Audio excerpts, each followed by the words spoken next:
Hi, and welcome to the MORDHAU Alpha. My name's Jax, and I created this guide with the help of Triturnion. This video is primarily aimed at those who aren't familiar with MORDHAU's deep combat system, but even melee veterans might learn a thing or two. So I'm going to start by showing off the basic controls with this practice dummy as a reference, and then in a few we're going to go into fighting a bot to put these mechanics into perspective. Just like pretty much any other game out there, MORDHAU uses WASD for movement, and your mouse to aim.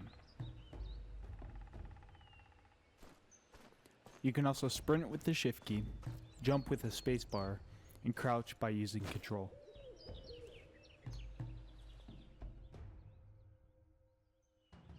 With that out of the way, let's get into the combat. The most important thing in MORDHAU is the ability to stay alive, and you do this with parries.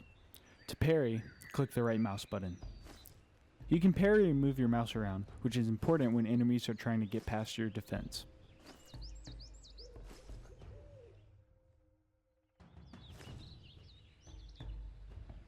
Now, let's get into attacking. There are three different types of attacks in MORDHAU.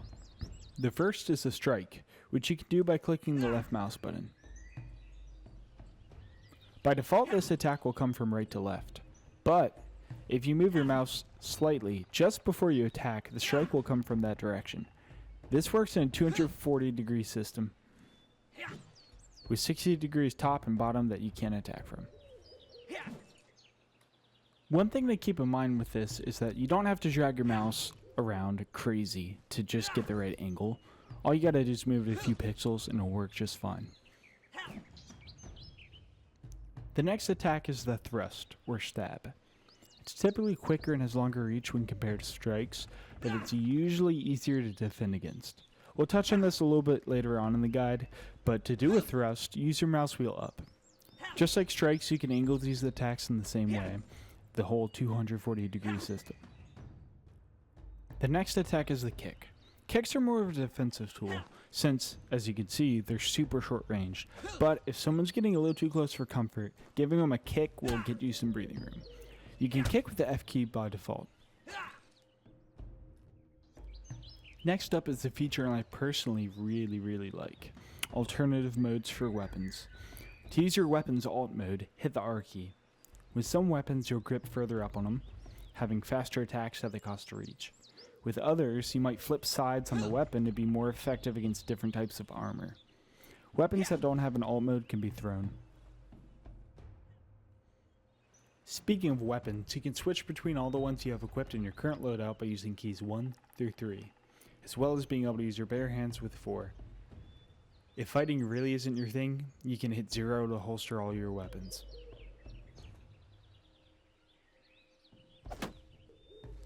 If you happen to lose your weapon, whether it's stuck in an enemy or if it's somewhere on the ground, hit E to pick it back up.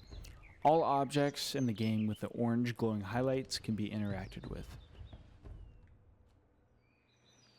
On the other hand, if you've got too much stuff, you can hit G to get rid of your currently held weapon. Alright, now let's get back to the combat. Next up are combos. Instead of waiting for your attack to finish to start a new one, you can just queue up another attack mid-swing. To do this, simply start a new attack while yours is still going. You can do this with all three types of attacks, and you can chain them all together. One thing to note though, is that if an enemy parries or blocks your attack in some way, you can't combo off of that. This applies to hitting the environment as well, so keep an eye out for your surroundings. Next up are feints, or canceling attacks. Feints can be used both offensively and defensively, to either bait your enemy into parrying early, or to cancel your attack so you can parry instead. To do a feint, hit the Q key before your attack is in release, or the damage dealing part of your attack. You'll know when it's in release because characters will always make a grunting noise.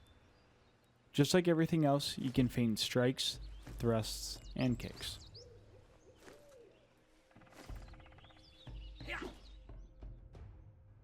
The last thing to cover for attacks are morphs. Morphs allow you to change an attack from a strike to a thrust to a strike to a kick, so on and so forth. Just like everything else in the game, all attacks can be morphed into other attacks. The only exception is weapon throwing. You You can morph into a throw, but you can't morph out of one. To do a morph, simply start the new attack before your weapon goes into release, or in other words, before you hear your character make a grunting noise. The last thing to note about morphs is that you can't do them in combos. Only your first attack can be morphed. Some other useful keybinds. P toggles third person. B lets you choose your character. M opens the team selection screen. Alright, so the last few things we're going to do are go over a few defensive techniques against the bots. So next, we're going to touch back in on parries. There's two parts to a parry, timing and accuracy. You need to time your parry right. If you don't, your enemy will get a hit. If you're having trouble with this, I'd recommend grabbing a shield for a little while until you can get the hang of it, since you can hold the block on it. The second part is location. You need to be accurate with your parries and put them in between the weapon and your body. If a stab is coming at your head, looking down won't work. In this example, you can see me intentionally messing my parries up and what it looks like. Keep in mind that if you parry too much, you'll be disarmed, so don't be too defensive. The next thing we're going to talk about are ripostes. If you just parried an enemy, instead of waiting for your parry to drop, you can start an attack that goes into the release phase or damage dealing phase quicker. To do this, simply wind up any type of attack immediately after you parry. You can also do this with shields. The last thing we're going to be talking about in this guide are chambers. They're a little difficult to explain and kind of difficult to do as well. Instead of parrying or blocking an attack, it's possible to use an attack of your own to block theirs, and then your attack still continues towards them. The benefits of this are that chambers don't use any stamina, and since they're so quick, they can be very hard to react to. To chamber an attack, you need to do three things. First, you need to match their angle. So what that means is you need to see where their attack is coming from. So for example, if their attack is coming and it's about to hit you on your left side, your attack needs to come from your left side as well. One thing to note with this though, is that with stabs, all you have to do is stab back. There are no angle requirements. Secondly, you need to time the chamber correctly. The window for chambers is the earliest parts of your windup before you do damage. So you want to start your chamber attempt at the last possible second, right before their weapon hits you. What that means is you want to wait to the last possible second pretty much, and right before it hits you, that's when you want to start your mirrored attack. Thirdly, you need to be accurate. Your chamber attempt has to block the enemy's weapon, so if you're looking the wrong way, it's not going to work. Here are a few fights with some chambers added in. You'll see that I'm much more successful with the stab chambers, since they don't need you to match the angle.